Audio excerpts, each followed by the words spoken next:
know that crumbling, rotten wood you saw yesterday? Well, it is no longer there, as I tore it out and struggled off camera, but I will gloss over that part and show the awesome part where you can see the actual chassis. It's actually in really good condition, despite the rust and its age, but after wire brushing and making an absolute mess of my driveway, it was ready to paint to ensure the rust doesn't worsen its condition and fall apart. I spent probably about 6 hours in total painting on my back, so to say I'm aching is an understatement. I also finally got a wood delivery for the new floor and some other bits for the wall. Today's weather was kind of iffy, so I decided not to prime. Instead, I decided to take on the big task of wiring the trailer lights. You just put the lights wires in one end and the car's wires in the other, and then they link. Well, I put the two trailer lights in one end and the car wires in the other. But then, disaster struck. Like usual, I get a setback. I thought it was the condition of the old socket that plugs into the car, but after unscrewing it and taking a look at the wires, I realised the old man who had owned this had wired it wrong. I started off today by removing the rust and painting an old license plate holder. I also cut out a patch from the old recycled aluminium. This is going to cover and waterproof two holes in the side of the trailer. I made sure to file it down so the edges weren't sharp and sign it.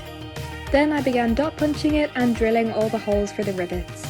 The weather got really bad for a few minutes, so I went inside and I got a massive surprise from Tech7, a lovely adhesive company. They kindly sent me a huge amount of their products and I'm so grateful for them. I was genuinely on the verge of tears opening this box. I never thought an adhesive company could make me so happy, but thank you, Tech7.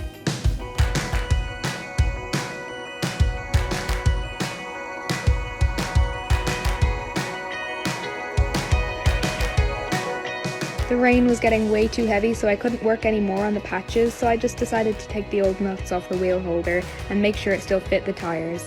And thankfully it did. It's official! We're finally painting it pink today.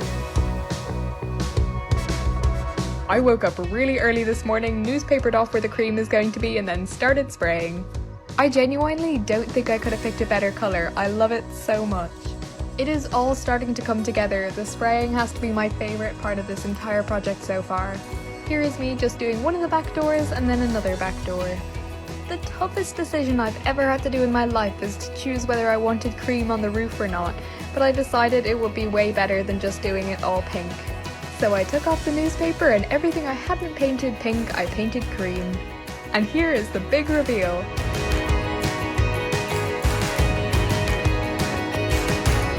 It will have my logo painted on it, but for now, this is just perfection.